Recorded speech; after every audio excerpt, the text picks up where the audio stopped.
자, 2차 방정식에 대해서 알아보기 전에 먼저 등식에 대해서 정리를 하고 넘어갑시다.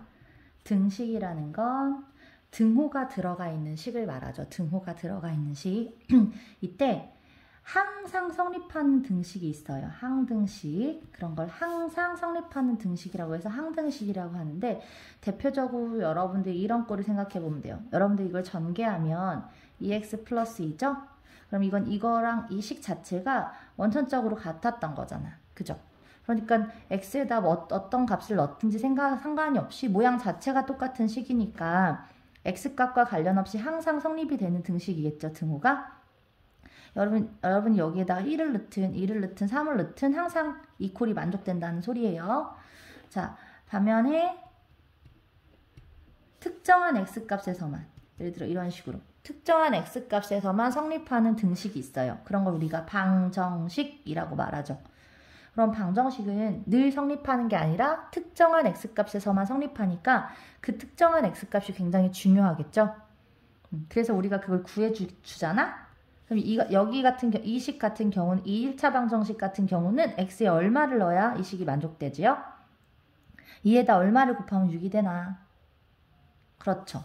3을 곱하면 6이 되겠죠. 그래서 이 식을 만족시키는 이 x값 3을 우리가 특별히 이름도 붙여주죠. 중요하니까. 그렇지. 근 또는 해라고 이름을 붙여준단 말이에요.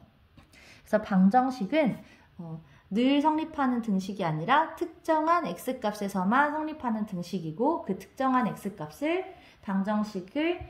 그 방정식의 등호를 참이되게 만드는 그 x값을 우리가 근 또는 해라고 부른다고 했어요.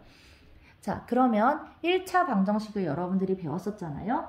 그럼 1차 방정식은 뭐냐? 예를 들어서 x제곱 마이너스 3x 플러스 4는 5 플러스 x제곱 이렇게 돼 있어 봐.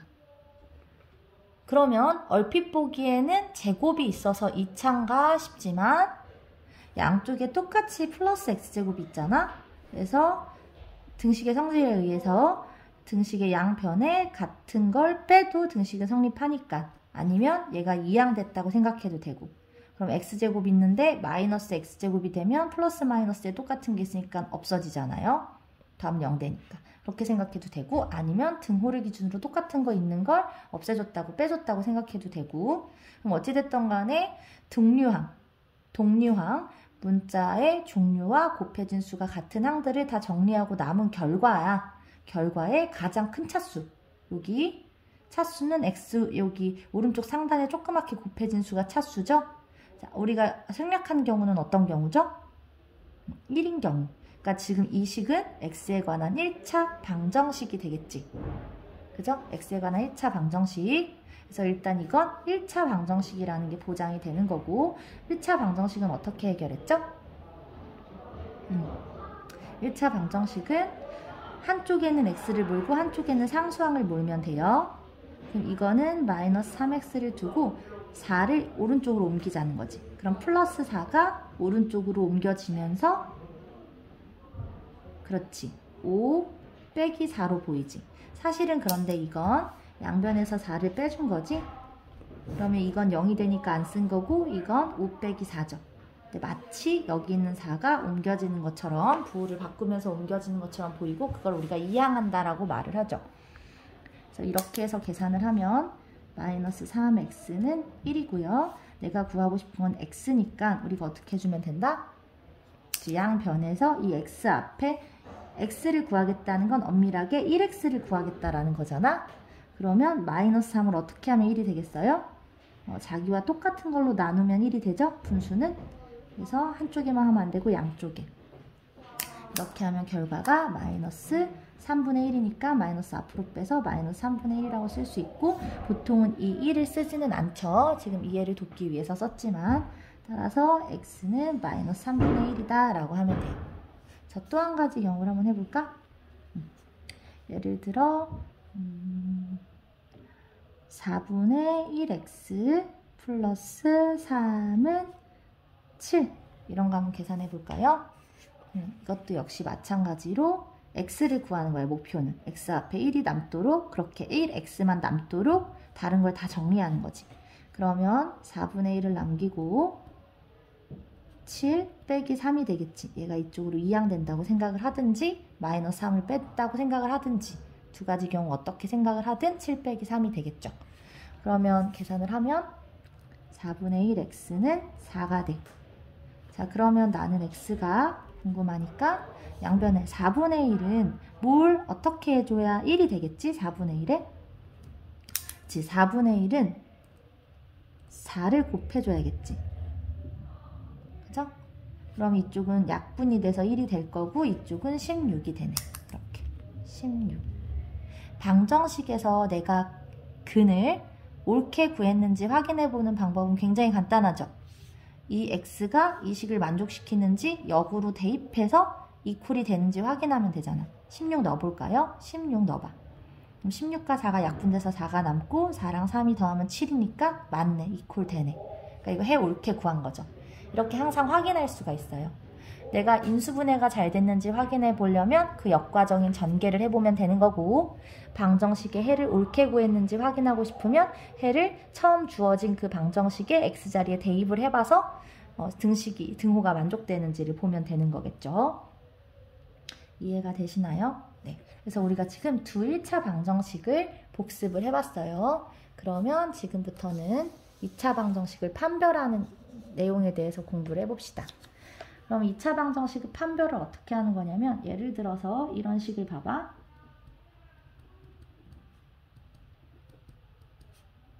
이런 식.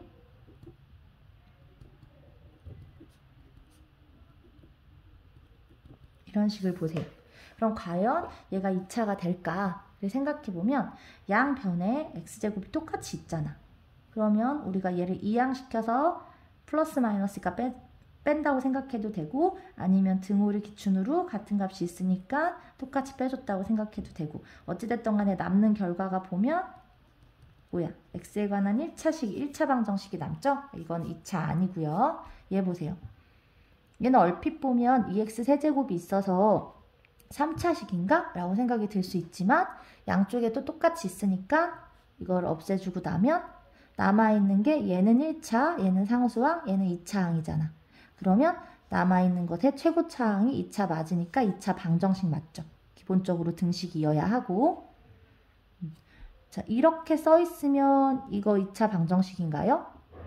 이건 그냥 2차 식이지? 방정식이 되려면 기본적으로 이퀄이 붙어 있어야 된다는 거. 이퀄이 등호가 있어야 일단 등식 범주 안에 들어오니까.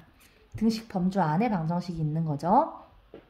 그래서 이렇게 된 식을 2차 방정식이라고 판별하면 된다고 수업 시간에 알려줬어요. 책에서는 어떻게 했지?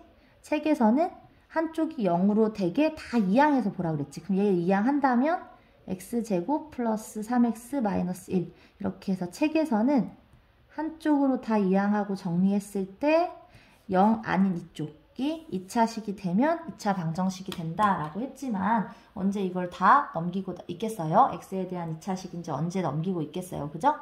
x에 대한을 써야겠다. 그치? x에 대한 2차식. 근데 이렇게 하지 말고 선생님 수업 시간에는 그냥 눈으로 재빨리 독류항들만 지우고 확인하면 된댔죠? 남아있는 가장 큰 차수가 2차인지. 그러면 2차 방정식이다 라고 했어요. 이해되시나요? 네. 자, 그래서 그렇게 판별을 하시면 됩니다. 2차 방정식인지 아닌지 판별하는 방법 공부해 봤어요. 됐죠? 네, 그럼 이제는 해에 대해서 잠깐 볼게요. 해라는 건 뭐다? 자, 예를 들어서 선생님이 x제곱 마이너스 x 마이너스 2는 0을 주고, 얘들아 여기 x1일 때 x1이 해가 돼? 라고 물었어요. 그럼 어떻게 보면 된다? 1이 해가 되는지 안 되는지는 어떻게 판별하면 돼요? 대입해보면 된다고. 대입해보면 그럼 3 곱하기 1의 제곱 빼기 1 빼기 2 이 값 계산해보면 어때요? 그러니까 지금 1을 대입하면 어때? 이 얼마야? 0이 되죠? 이렇게. 그러니까 확인할 수 있겠지. 엄밀하게 써보자면 이건 좌변이고 1을 대입한 좌변이고 이건 0인데 0은 우변인 거 두 개 같은 거지. 지금 상황이. 네, 이렇게. 해가 된다는 걸 확인할 수 있어요. 자, 이해되시나요? 자, 그런데 우리가 사실 저번 시간까지 배웠던 인수분해를 이용해서 해를 구할 수 있단 말이야. 한번 확인을 해봅시다. 자, 예를 들어 x제곱 마이너스 4x 플러스 3은 0이라는 딱 봐도 봐봐. 2차 항이 딱 이쪽 있잖아. 이거 2차 방정식이지. 2차 방정식을 줬어요. 그러면 2차 방정식에서 이제 한쪽으로 몰고 0이라고 했을 때 얘가 뭐야? 인수분해가 되는 2차식이죠. 그래서 인수분해를 한번 해보자고. 이퀄 0 하고 그러면 곱해서 3이 되고 더해서 마이너스 4가 되는 두 수는 뭐예요? 1, 3이고 마이너스 붙으면 되겠지? 마이너스 1, 마이너스 3. 됐나요? 그럼 여러분 봐봐요. 우리는 2차 방정식을 풀고 싶었는데 지금 어떻게 했냐면 2차식을 1차식 두 개로 인수분해를 했단 말이야. 인수분해에서 중요한 건 뭐야? 여기가 곱하기라는 거죠. 곱하기. 이게 왜 이렇게 중요하냐면 생각해봐요. A랑 B를 곱해서 0이 됐어. A랑 B를 곱해서 0이 됐어. 문자끼리의 곱은 곱하기 기호를 생략하니까 책에 이렇게 써 있을 텐데 곱했다는 거 아시면 돼요. 그럼 어떤 거 두 개를 곱해서 0이 되려면 어떤 조건이 필요해요? 수업 시간에 했었지? 친구들이 둘 중에 하나가 A 0이요 이렇게 말한 친구도 있어서 선생님이 땡 그랬었잖아. 그쵸? 엄밀하게 말하면 어떻게 말해야 된다? 적어도 하나가 0이 돼야 되는 거지. 왜 적어도란 말이 붙어야 돼? A랑 B 둘 다 0일 수 있으니까. 둘 중 하나 0이요? 그러면 그 말 안에는 동시에 0이 되는 경우는 포함되어 있다 않다고 생각할 수 있잖아. 그래서 뭐라 했냐면 식으로 쓸 때는 또는 or 영어로 쓰든지 한글로 쓰든지 이렇게. 그럼 또는의 의미 안에 둘 다도 될 수 있다는 거. 이것도 되고 이것도 된다는 의미가 들어있는 또는을 쓰고 여러분들이 한글로 의미를 생각할 때는 적어도 하나가 0인 거라고 생각할 수 있어야 된다고 했죠. 그래서 A, B가 0이라는 개념은 어떤 상황인 거야? A가 0이고 B는 0이 아니든지 아니면 A가 0이 아니고 B가 0이든지 무슨 경우도 있다는 거야? A가 0이고 B도 0인 경우. 이렇게 세 가지 경우가 있고 이 세 가지를 표현하는 표현은 한 번에 표현하는 건 A 0 또는 B는 0. 우리나라 말로 생각하면 적어도 하나가 0인 경우라는 거죠. 자, 반대로 얘도 0이 아니고 and 얘도 0이 아니야. 0이 아닌 두 개를 곱해서 0이 될 수 있나? 없다는 거지. 그러니까 곱해서 0이 됐다는 건 적어도 둘 중에 하나는 반드시 0이 돼야 된다는 소리예요.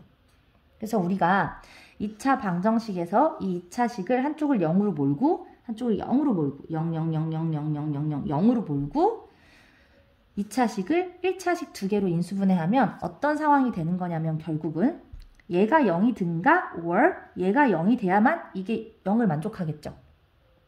곱해져 있는데 얘도 0이 아니고 얘도 0이 아니면 절대로 0이 되지 않을 테니까. 그래서 어떤 상황이 된다? x 이퀄 1이 0이든가 or x 마이너스 3이 0이든가 이렇게 묻는 2차 방정식을 물었는데 1차 방정식 두 개를 해결하는 꼴로 바뀐다고 했죠. 인수분해를 하면 이렇게. 그러면 x가 1이든가 x가 3이든가 이렇게 근을 구할 수 있다는 거야. 해를. 무슨 말이냐? x1을 넣어봐 위로. 그러면 이쪽 이 두 인수 중에 이쪽 인수가 0이 되지. 그럼 얘가 0 되면 곱해진 관계이기 때문에 무조건 0이 되잖아. 그래서 이거는 요 x 이퀄 1이라는 이 1이라는 건 요 인수를 0으로 만들어서 전체를 0으로 만들어주는 해인 거고 3은 요 인수를 0으로 만들어서 전체를 0으로 만들어서 이퀄을 만족시켜주는 해라는 거죠. 그러니까 이 2차 방정식의 해는 1과 3이 있다는 거야. 자, 반대로 생각해보자. 만약에 x가 다른 경우를 생각해봐. 반대라는 표현보단. 자, x가 1도 아니고 3도 아닌 어떤 수를 생각해봐요. 얘를 0 만들려면 1이어야 되고 얘를 0 만들려면 3이어야 되는데 1도 아니고 3도 아니야. 이 같은 거 생각해봐. 이 같은 거. 그럼 이 같은 숫자를 대입하면 얘 0이 돼요? 안 되지. 얘 0이 돼요? 안 되지. 0 아닌 거 두 개를 곱하면 0이 안 되지. 그러니까 식이 만족되지 않아.